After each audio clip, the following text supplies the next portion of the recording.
สร้างเพิ่นเฮ็ดบ่ได้ก่อเสาเด้อพี่น้องเอ้ยเนาะบ่ได้เอาเสา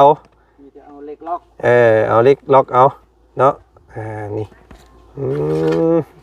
สบายดีเด้อสร้างเด้อ สินเจ้าที่80บ่เพิ่นเอิ้นทีนี้ฮะวางในนี้บ่หรือว่ามาพีติดนี่เลยแม่นติดเลยน้ำก็ให้เพิ่นไหลโอ้มันไปพุ่นน่ะสิบ่ให้ไปทางพุ่นให้มาพี่รถโดยน้ำตัวล่างเฮาน้ำเฮาอาบมันนะโดยเนาะเพราะว่าให้มันไปพี่เลยเนาะคนเวียดดีคนเวียดดีโดยโอ้คนเวียดนี่เห็นมานำเดี๋ยวผู้นั้นคาเวียกเราอ่ะเอาอันผู้สัมภาษณ์ไกนำเฮาเจ้าคือว่าภาษาลาวเป็นจ้ะเป็นไก่แสดงนี่เด้ได้อยู่บ่เจ้าว่าได้บ่ภาษาลาวอยู่ได้ก็บ่หลายโอ้กำเมินเนาะกำเมินล่ะขอบใจกำเมินขอบใจเดบเนาะงามเดบบ่เดบลายปั๊บมักซิบ โอ้สร้างเวียดนี่เก่งดิที่นั่นเลยเนาะโอ้คนเวียดอันเป็นกินข้าวแล้วบ่จะดูอันกำยังก็อังเกิมแล้วบ่โอ้กำยังมื้อนี้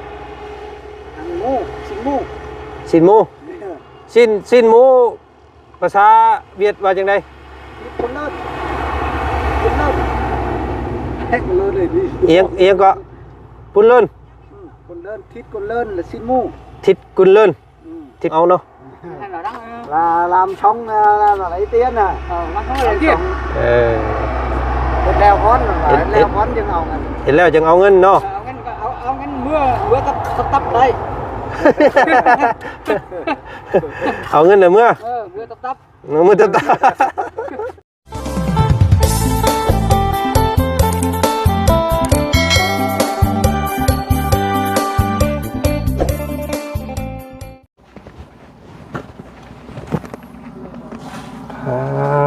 ทิโตเนาะจวดจาดดวดเร็วขนาดพี่น้องเลยตัดภาพมาผัดที่นี่เนาะพี่น้องเนาะบ้าน35บ้านของน้องทิ้งน้องงามกับพ่อพี่น้องเลยเนาะตอนนี้ก็เป็นรูปเป็นร่างเรียบร้อยแล้วพี่น้องเลยป้าโตเห็ดจะคนนี่2 คนปั่นกันคนละอันเลยเราข้าวเวียบเวียดอีกมาแทนคนเวียดไอ้เวียดบ่นี่โอ้สบายดีชินเจ้าโอ้ประชาอะไรดิ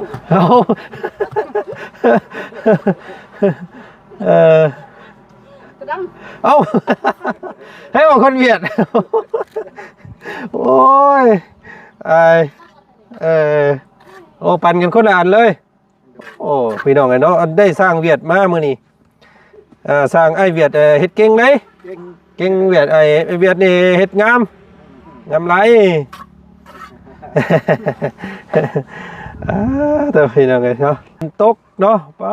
โตบัดคืนพี่น้องไงซุ่มเย็นเนาะอากาศดีตอนนี้พี่น้องเนาะว่าจันพาพี่พ่อน้องเข้ามาอัปเดตเนาะห้องน้ำน้องงามพี่น้องไงเนาะตอนนี้สร้างเพิ่นกำลังลงไม้ลงมืออยู่พี่น้องไงทรงสิมีแนวขาดอยู่ตามเบิ่งเพราะว่าเพิ่นเฮ็ด2อันพร้อมกันเลยเนาะดินบล็อกเนี่ยคือสิบ่พอแล้วบาดนี้พี่น้องไงเพราะว่าจันสร้างมาเนี่ยสร้างมาแต่อันเดียวเนาะอันนี้เพิ่นเฮ็ดภาพกันแบบซี่น่าสิได้สร้างมาเพิ่มอีกแล้วสักพี่น้องไงเนาะอย่างไรก็ได้แต่พี่น้องเนาะคลิปนี้กราบทักทายเนาะสบายดีพ่อแม่พี่น้องเนาะหมู่เพื่อนกันเบิดสุขุสุคนเจอกันบรรยากาศตอนบ่าย2 โมงพี่น้องไงเนาะตอนนี้บ่าวจันกำลังสิเดินทางกลับบ้านแต่ว่าเข้ามากดกาด้วยว่าสำรวจงานก่อนพี่น้องไงเนาะตอนนี้นี่สร้างเพิ่นกำลังลงมืออยู่พี่น้องไงเนาะเห็นว่าคือสีขาดอยู่ว่าซั่นซะสีขาดอยู่นี่คือสิปูนเนาะปูนกับวงกบดีแล้วเนาะพี่น้องเนาะเพราะว่าเอามาแต่อันเดียวเด้ จังไดเดี๋ยวที่ประสานทางห้านเพิ่นให้เพิ่นมาส่งเองได้กันเนาะมือ น่าสิเป็นมื้ออื่นเพิ่นเลยเพิ่นสิมาส่งพี่น้องเอ้ยว่าจังซั่นก็สิเป็นได้สะลอก่อนหน่อยนึงเนาะจังใดก็ติดตามเบิ่งอีกพี่น้องเอ้ยเนาะสร้างเพิ่นเฮ็ดบ่ได้ก่อเสาเด้อพี่น้องเอ้ยเนาะบ่ได้เอาเสามีแต่เอาเหล็กล็อกเอาเหล็กล็อกเอาเนาะนี่สบายดีเด้อสร้างเด้อ สินเจ้า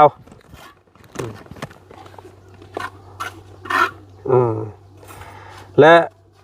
สร้างเฮียงเนาะสร้างเฮียมเนาะสร้างเฮียมพี่น้องเอ้ยสรุปแล้วเฮ็ด2คนโดย โอ้ไวแท้นี่มาเฮ็ดมื้อเดียวมื้อนี้ก็สิแล้วได้นี่โอ้เนาะยังขาดยังอันสร้างดินบล็อกกับวงประตูกับบ้านมันน่ะปูนกล้าพออยู่บ่ปูน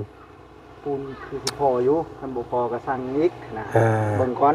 เฮ็ดไปนำเบิ่งก่อนเนาะเพราะว่ามื้อนี้นั้นเรื่องของเรื่องเนี่ยทางบ่าวจันทร์นั่นสิเดินทางกลับบ้านก่อนเนาะมีแต่บ่าวจันทร์สิสั่งวงกบกับใบประตูเนาะแล้วก็ดินบล็อกเนาะที่ต้องการด่วนก่อนเนาะดินบล็อกจักก้อนบาทนี้ดินบล็อกประมาณตำเรือ150ประมาณ150เนาะอันนี้ว่าจันสร้างมาอันเดียวคิดว่าซุมเจ้าสิเฮ็ดอันเดียวก่อนจักว่าเฮ็ด2อันด้วยว่าเฮ็ดพร้อมกันเลยมันก็เลยบ่พอแล้วเนาะดินบล็อกเนาะ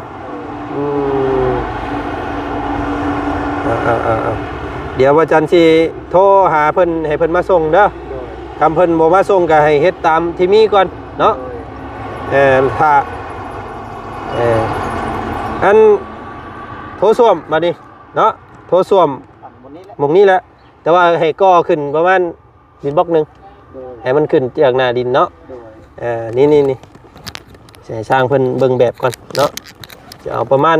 โคมมันอันนี้ก็ประมาณพี่แล้ว18เซนนี่แหละเนาะแล้วก็ออกมาพี่แล้วก็เอาใส่นี่แม่นแล้วก็นั่งปิ้นหน้ามาแบบนี้นะ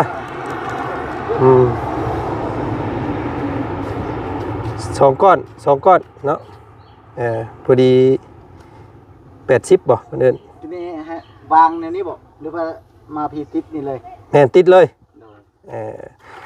น้ำก็ให้เพิ่นไหลโอ้มันไปพุ่นน่ะสิบ่ให้ไปทางพุ่นให้มาพี่รถโดยน้ำตัวล่างเฮาน้ำเฮาอาบนะเนาะเพราะว่าให้มันไปพี่เลยเนาะต่อท่อน้อยใส่ก็ได้เนาะมาเลยเพราะว่าเฮายังสิเทอันนั้นออกมาหน่อยนึงเนาะประมาณ30เซนงั้นว่า30จะหอบทั้งลังนี่ได้หอบเลยเนาะแม่นหอบเลยเลยนี่แหละทางนี้ก็สิน้อยเดียวนึงนี่เนาะเพราะว่ามันจอดได้เด้ทางนี้ก็เทซ้ำฮอดอันนี้ก็ได้ตัวนี้เนาะพอกันเปื้อนเล็กน้อยและโอ้งามเนาะสร้างเวียดนี่สีมือดีเนาะก็สร้างเวียดบ่คนเวียดดีบ่คนเวียดดีโดยโอ้คนเวียดนี่เห็นมานำเดี๋ยวผู้นั้นคาเวียกเราอ่ะเอาอันผู้สัมภาษณ์ไปนำเฮาอันเจ้าคือว่าภาษาลาวเป็นซะเป็นไก่แสดงนี่เด้ได้อยู่บ่เจ้าว่าได้บ่ภาษาลาวอยู่ได้ก็บ่หลายโอ้กำเมินเนาะกำเมินล่ะขอบใจกำเมินขอบใจเด็บเนาะงามเด็บบ่เด็บลายปั๊บมักซิบโอ้สร้างเวียดนี่เก่งดิที่นั่นเลยเนาะโอ้คนเวียด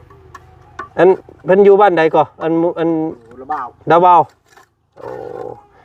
กุดเวียดเมื่อกี้นี่เมื่อบ่เมื่ออยู่5 โมงเมื่อ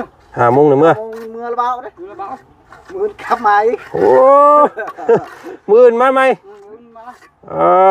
โธ่เมื่อนอนอยู่แล้วเบาเนาะมื้อแรงเนาะ5 โมงเลยครับ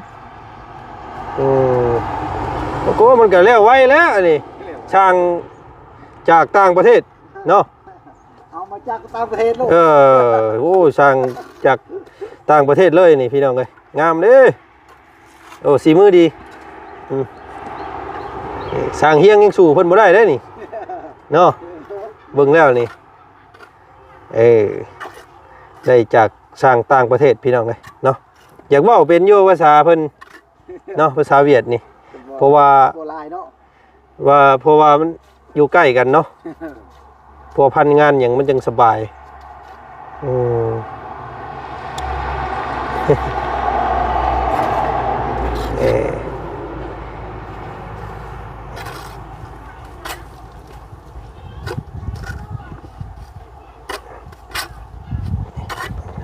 งามงดงามพี่น้องเลยเนาะห้องน้ำได้สร้างสีมือดีมือนี่เนาะได้สร้างจากประเทศเวียดนามเนาะ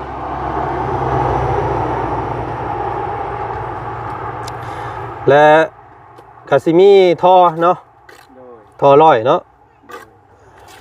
ประมาณนั้นเส้นหนึ่งเนาะผู้แรกว่าตัวนั้นบาจันขึ้นมาผู้ใดตัวนั้นมีแต่ให้สร้างตัวนี้ก่อนเพราะว่าสิเมื่อบ้านกับประมาณ 2-3 มื้อนี่แหละก็คือสิบ่แล้วไว้ปานนั้นติเนาะ ก็ว่าสร้างว่ามันขาดก็คำว่าพ่อซื้อมาเองได้ก็ออกเงินก่อนเด้อสร้างเด้อยันว่าสร้างถ่าเวียกเด้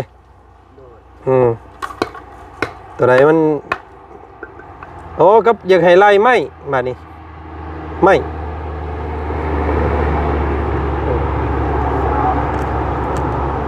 อันหนึ่งกับ6 เส้นไม่สิญัว3ไม้ขาวนี่ก็3เป็น6เนาะแต่เสียวไม่ต่างกันกับเอาเนาะ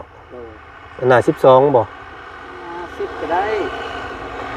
มันสิมีอยู่หั่นอ้ายอัน2เส้นฮะอันโตเพิ่นเฮ็ดอันบันไดฮะมั่งเอาน้ำหั่นก็ได้อันนึงแต่2อันเดี๋ยวว่าจันสิไล่ลบตัวนั้นออกเนาะตัวนั้นหน้าสิเป็นหน้า10เนาะหน้า10กับหน้า48เนาะเอาเนาะหน้า10นี่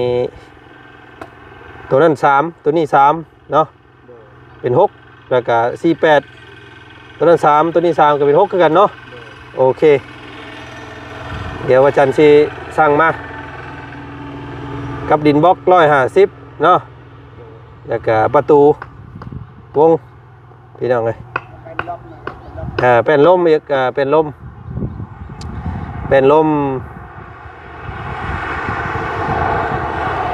โอเคเป็นลมกับ1 2ประมาณ4-5 แผ่นก็ได้เนาะเป็นลมเนาะต่อเอาพอมันบ่ได้กว้างได้นี่พี่น้องเพราะว่าขนาดห้องน้ำเอาประมาณนี้เด้อพี่น้องบาทนี้เนาะห้องน้ำพอดีงามเนาะคือเฮือนนงหัวน่ะมันอยากใหญ่อยู่เนาะอันนี้2 เมตรคูณ2 เมตรเช้า2 เมตรคูณ2 เมตรเช้านี่ก็โอเคแล้วห้องน้ำนะพี่น้องเลยอาบได้สบายเนาะย่ำเยาโอ้เฮ็ดมื้อนี้เบิดมื้ออื่นเบิดมื้อประมาณ 4-5 มื้อก็แล้วนี่เนาะ2 อันนี่อาทิตย์นึงแล้วเรียบร้อยทีนึงเรียบร้อยเลยไวเนาะไปเบิ่งของเจ้าอยู่ทั้งนั้นตัวนั้นเจ้าบ่ตัวน่ะมันเวียดเบิดเลย โอ้เพิ่นเฮ็ดเองไปเลยเจ้าเป็นลูกมือย่ออีหยังให้เพิ่นซื่อโดยผสมปูนซื่ออ๋อ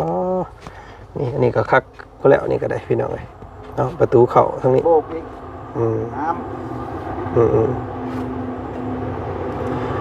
ความสูงความหยังก็ตามอันนั้นแหละเนาะเอาเม็ดเก่าก็ได้ได้พอดีกาดอันน่ะแน่นเสร็จเจยลงคือเฮือนเขาน้องหัวแหละประมาณนั้นแหละเอาตามความเหมาะสมเนาะโอ้งามเด้เราเฮ็ดพี่น้องเลยสร้างเวียดเฮ็ดพร้อมกันเลย2 อันเนาะ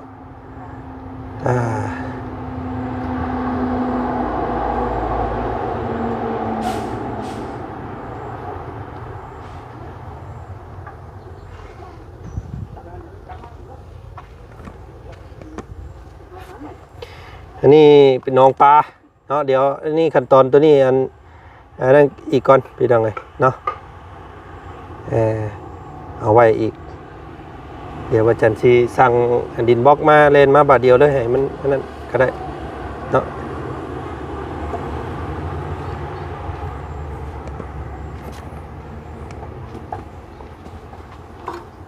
dạ đi hết biết rồi đó อืมอืม เออได้สร้างสีมือมื้อนี้เนาะโอ้โชคดีนะน้องทิงได้สร้างสีมือจากเวียดนาม cắt rồi ừ biết chứ còn lại mà cuối nè อ่า กินข้าวแล้วบ่จะดูอันมื้ออันกำอิหยังก็ ăn cơm ăn cơm ăn cơm rồi อังเกิมแล้วบ่ rồi โอ้กับยังมื้อนี้ ăn ngô xin ngô สิ้นหมูสิ้นหมูภาษาเวียดว่าจังได๋ con lợn hết con lợn này đi เอียงก็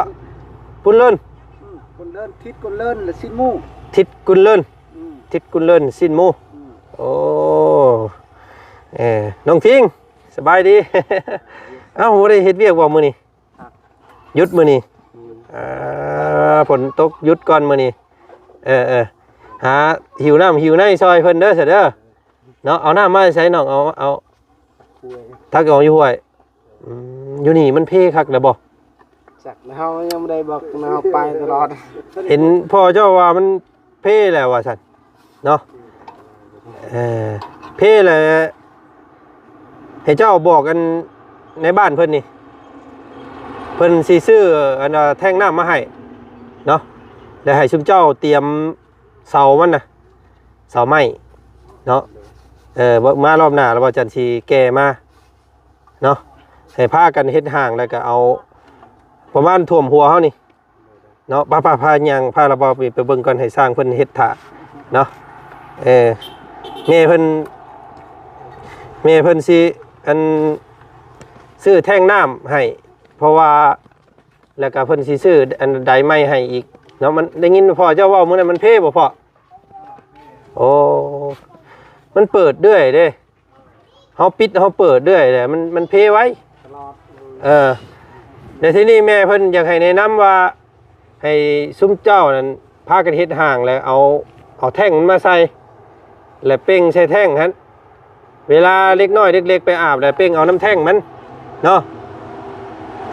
มันจังอันนั้นมันเป็นไปได้บ่ปะไปเบิ่งปะย่างไปเบิ่งอยู่ย่างไปเบิ่งสถานที่มันก่อนอันนี้เป็นรอบหน้าพูดได้พี่น้องเอ้ยห้องน้ำน้องเพิ่นแล้วก่อนจังว่ากันตัวนั้นเนาะในบ้านเพิ่นอยู่บ่เนาะ นี่แทงตัวนี้นี่มันตายขนาดนี้ อันนี้บ่แท่งตะกี้น่ะซอดบ่ จากน้อยเดียวนะ อันแม่เพิ่นสิซื้อให้ใหม่เนาะแม่สิซื้อแท่งนี้ใหม่และสิให้ชุมเจ้าเฮ็ดแต่ห้านมันชื่อเนาะเฮ็ดแต่ห้านมันเพราะว่าเป้งขึ้นใส่แท่งมันเต็มแหละจังเป้งอาบเอามันจังบ่ได้เปิดไฟเรื่อยเด้อันนี้หมออะไรก็มาเปิดปิดแล้วมันก็เพไว้เนาะอ๋อบ่ได้ใช้โดนเติบแล้วบ่นี่ còn đây là thịt nướng quá cái hàuยังบู โอ้เพแล้วเนาะมันน้ำมันบ่ขึ้นบ่ chạy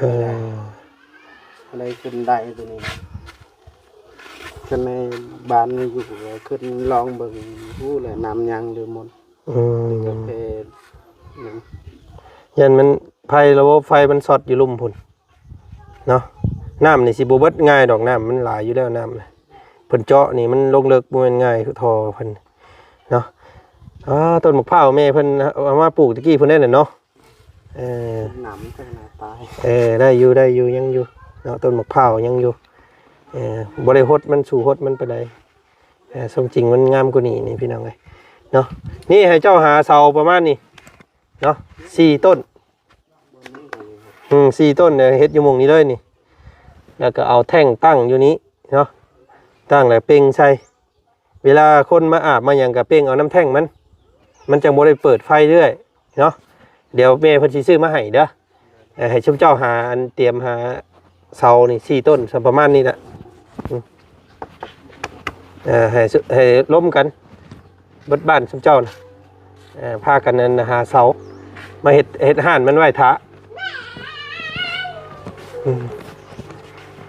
เดี๋ยวเมียเพิ่นสิซ่อมอันนี้ให้ซ่อมแล้วเดี๋ยวเจ้าเลยต่อเอาอันนั้นไปเฮือนเจ้าเนาะสายน้ำบัดเพิ่นซื้อให้เพิ่นแล้ววะเนาะ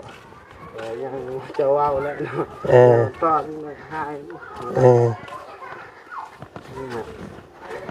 ให้มันยากเนาะเป็นของรวมนี่เนาะ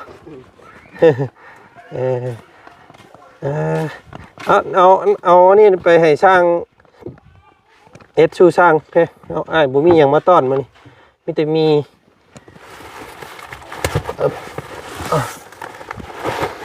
เอาเนาะเอาไว้ต้มสู่ช่างกิน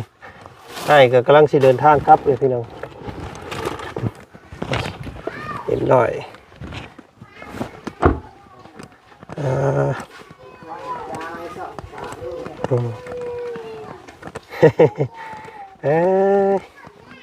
ฝนตกเนาะ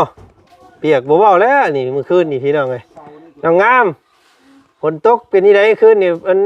พระมันยังเข้าอยู่บ่เฮือนเจ้าฮะ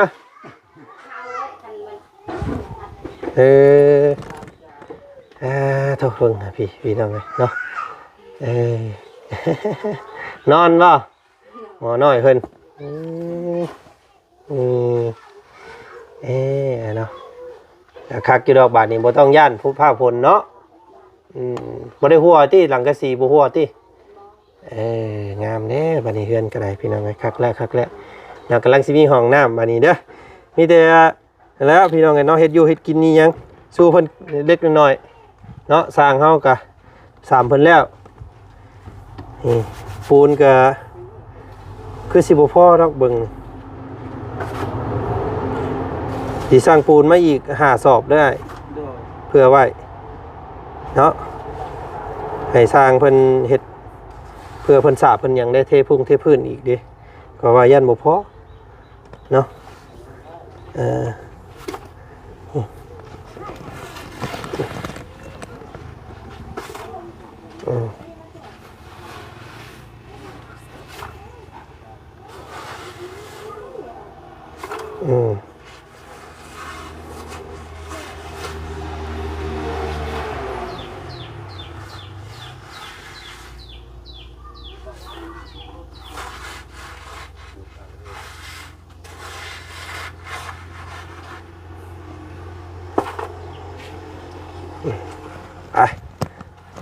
ไก่แล้วพี่น้องเอ้ยไก่สิได้ใส่ห้องน้ำแล้วบาทนี้เนาะน้ำก็ตักเอาน้ำห้วยน้ำหูก่อนแล้วเนาะมาล้างกันห้องน้ำห้องในก็ได้นี่ป้าเขาน้องงามบ่อันไปตักน้ำนี่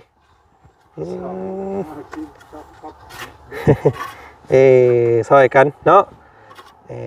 เอ็มร้อยใจเด้อ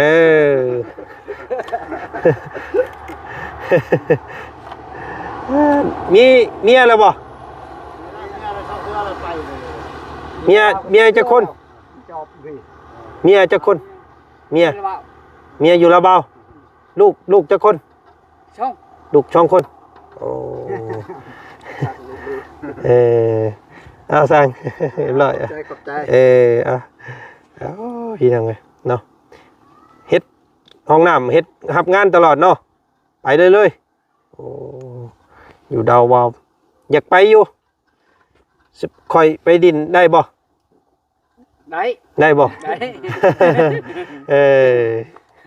เวลามีโอกาสเดี๋ยวสิไปดินน้ำเด้อดินน้ำไปดินเมืองเวียดเนาะน้องทิ้งเจ้าเคยไปเมืองเวียดอยู่บ่ปีนึงคือนึงไปยังไปแบบเบิกนั้นแบบเป็นงานเป็นยังเป็นกุ๊ดเป็นยังไงไปเนาะ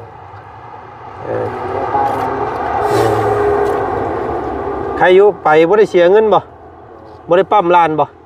ว่าคนลาวเขาได้เป็นคนนอกเดี๋ยวเฮาขี่เข้าไปเลยโอ้มันมีทางลัดบ่แต่เฮาบ่ต้องปั๊มลานเนาะแบบเฮาเที่ยวเข้าไปเขตใกล้ๆมันได้อยู่เนาะแต่เฮาสิไปไกลแต่บ่ได้เนาะเขาบ่ให้นะ โอ้อยากลองไปอยู่จักเทื่อหนึงบ่เคยไปเวียดจักเทื่ออยากไปเวียดคนเวียดนี่งามเนาะงามแดบดำเนาะ คนเวียดนี่แดบดำได้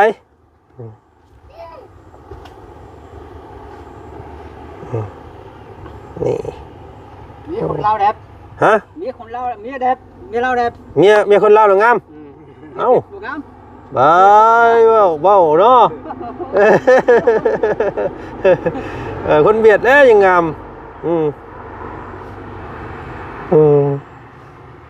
เจ้าไปลื่นกับเพิ่นได้นี่ ดึงอายเราไปอยู่พุ่นบอลนะทางเวบันกลุกกันเด้ จะพาอายเราหันไปเห็ดเบียกแล้วเราคาเวียกแล้วให้น้องมา โดย โอ้พี่นางโอ้คนเวียดนี่เสื้อสีมือได้เลยเนาะเฮ็ดเก่งหลายเก่งได้คนเวียดเฮ็ดเฮือนนี่งามไวอีก ทั้งงามทั้งไวเนาะ แม่นไวงามไวอันภาษาเวียดว่าจังได๋ไวเฮ็ดลำเมา ฮะ ลำเมาเลยเฮ็ดไว เฮ็ดไวลำเมาโอ้เล่นไวเลย เล่นไวใจ เล่นไวใจใจใจเล่น โอ้จะเว้าได้บ่ได้เนาะใจเล่นไวเล่นใจเล่นเนาะเมาเฮ็ดไวเนาะโอ้พี่น้องเอ้ยเอาโอเคมีแต่ขาดตามที่อ้ายเว้าเนาะดินบล็อกประมาณ150ไม้48 6ตัวแล้วก็ไม้หน้า6ตัวเนาะแล้วก็บานประตูกับบงเนาะปูนเอาอีกบ่อปูนจัก4-5 สอบยันมันบ่พอเอาอีกมา5 สอบเนาะโอเคเดี๋ยวเขาสิสั่งเดี๋ยวมื้ออื่นพุ่นแหละคำว่าเพิ่นสิมาส่งเด้อคำมานั่นก็ขั้นตอนสั่งกระส่งกระซีก็เดี๋ยวพุ่นแหละถ้าว่าจันทร์ขึ้นมาก็คือสิทันอยู่ดอกเนาะประมาณที่2ที่3ว่าจันทร์สิขึ้นมานะมื้อนี้ก็ที่27มื้ออื่น28ก็ที่1ที่2เนาะประมาณอีก 2-3 มื้อว่าแม่นเบิดวันที่28เดือนนี้ได้อีกรับเงินอีกแล้วบ่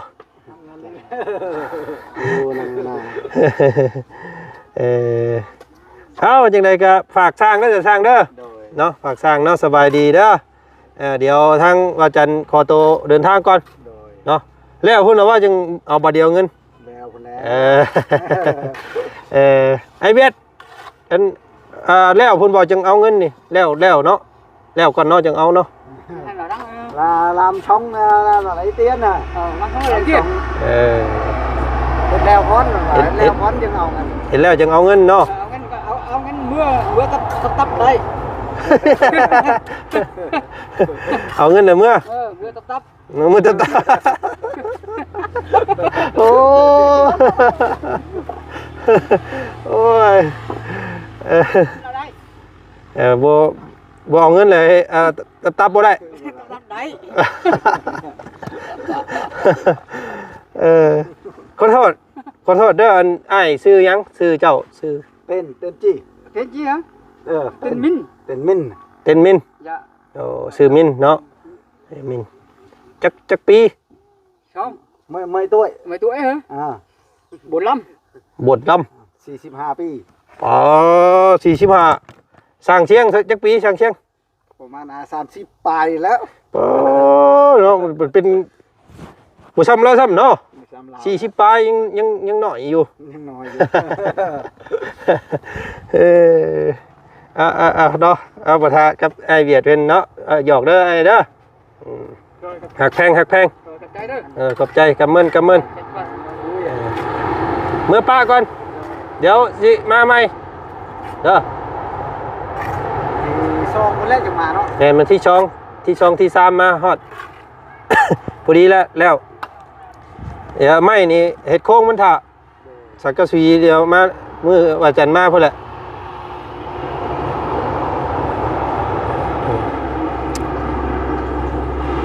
โอ้บ่ได้เห็นนั่นซ้ำเนาะ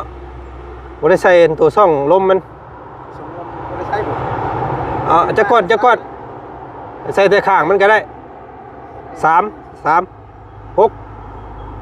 12 ก้อนเนาะ ข้างนี่ซื้อบ่ เงี้ยใส่ทั้งข้างใส่3 ก้อน3 ก้อนตัวนั้นก็3 ก้อน3 ก้อนเป็น6 ก้อนอัน12 ก้อนโอเคเดี๋ยวสิสั่งมาให้จงไว้ในเด้อถ่าในเด้อเฉพาะข้างช่องลมช่องระบายไอ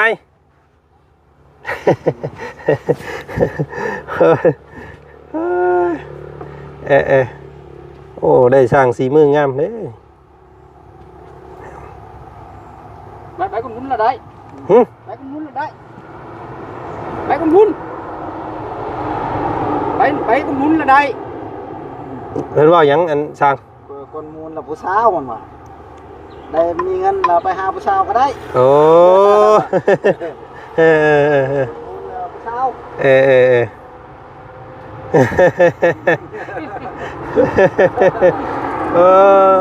เอาสร้างเสียงเอาอันนี้เอาไว้ให้เฮาเนี่ยเฮาสิอันนี้ให้เนาะโอเคพี่น้องในทางบ่าวจันทร์ก็สิขอตัวเดินทางก่อนมีแต่ฝากกันน้องงามตักน้ำตักในให้เพิ่นเด้อ3เพิ่นแล้วเนาะส่วนน้องปูน้องปลานั้นเจ้าสิก่อเป็นบ่ก่อคือเพิ่นเฮ็ดนี่ก่อคือแบบนี้ก่อสุดเล็งแล้วก็สาบเนาะคำบ่เป็นก็สิได้จ้างสร้างเพิ่น จะลองตามกันแพง กำแพงสิเฮ็ดเองบ่แต่ตัวเทพื้นนี่เจ้าเฮ็ดเองบ่เฮ็ดได้อยู่บ่เอาห้องน้ำแล้วก่อนเนาะเอาห้องน้ำแล้วก่อนเดี๋ยวจังว่ากันใหม่ตัวนั้นเนาะอย่างไรก็ฝากขอบขอบใจทั้งแม่วันแน่เนาะ ขอให้ดีมีแห้งเด้อสุขภาพแห้งผมเป็นอะไรผมพยายามมีเด้อขอให้ทำให้รวยเด้อสาธุเอาโอเคเนาะเจ้าอย่างไรก็ให้เดินทางก่อนเนาะพบเจอกันใหม่มื้อหน้าเด้อน้องเด้อสบายดีเนาะน้องฮะนอกกล้วยยังกล้วยยังกล้วยยังกล้วยอันกล้วยสุกนี่บ่โอ้ยาดอกบ่เพราะว่าเอาก็ยาย้ำผลก่อนยังสิเอาเด้อย้ำผลก่อน เดี๋ยวสิมาใหม่เด้อพอเด้อเบิ่งหาแนวอยู่ได้กินให้สร้างเลยเด้อ ได้ห้องน้ำใส่บัดนี้เนาะบัววัดเอารักษาเอาเด้อบัดนี้เด้อมีแต่น้ำในก็หาตักเอาอันนี้ได้สัตว์ตักเองเดี๋ยวแม่เพิ่นสิเฮ็ดแท่งน้ำให้สูบน้ำขึ้นได้อาบพากันอาบนั้นมันจะบ่ได้เปิดด้วยก็หาบกาบอกอายุเอ้ยหาย่านหาคึกเองอีกเอาไว้ตักอาบคือเก่าอาบคือเก่านี่แล้วอาบก็บอกก็บ่พังเฮายอมมันบ่สามัคคีกันบ่จังน้อยเพชรกันก็แล้วดูเฮาก็เท่าแล้วเฮาไม่ได้บ่ยาละเดี๋ยวสิขุดเองบัดนี้เฮาขุดเองนี่ขุดวันนี้ให้ทำคนทิ้งทางพอมันเฮายาละรวมกันหลายคนนี่มันบ่ถือกันเนาะบ่ถือกันเนาะดูว่าโอ้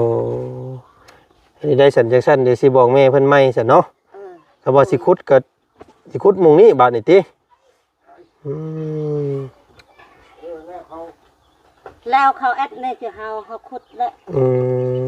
ดังขุดแม่เพิ่นบ่อยากอันนั้นพี่น้องบ่อยากส่วนรวมมันผิดกันว่าซั่นเนาะอย่าละซั่นเนาะมีแต่สิล้มนำแม่เพิ่นใหม่กำนั้นก็ให้แม่เพิ่นขุดอันนี้ให้ใหม่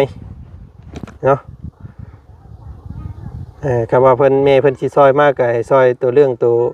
ทอเนาะขุดน้ำพี่ดีกว่าว่าซั่นซะเนาะยันเพิ่นมันลำบากใจเนาะ อยู่นำกันบ่สามัคคีกันนี่ก็ยากแล้วพี่น้องเอ้ยเนาะ เดี๋ยวก็เดี๋ยวพัดกันอีก อย่าล็อกจะบ่ว่าเป็นหยังบ่เป็นหยังเนาะ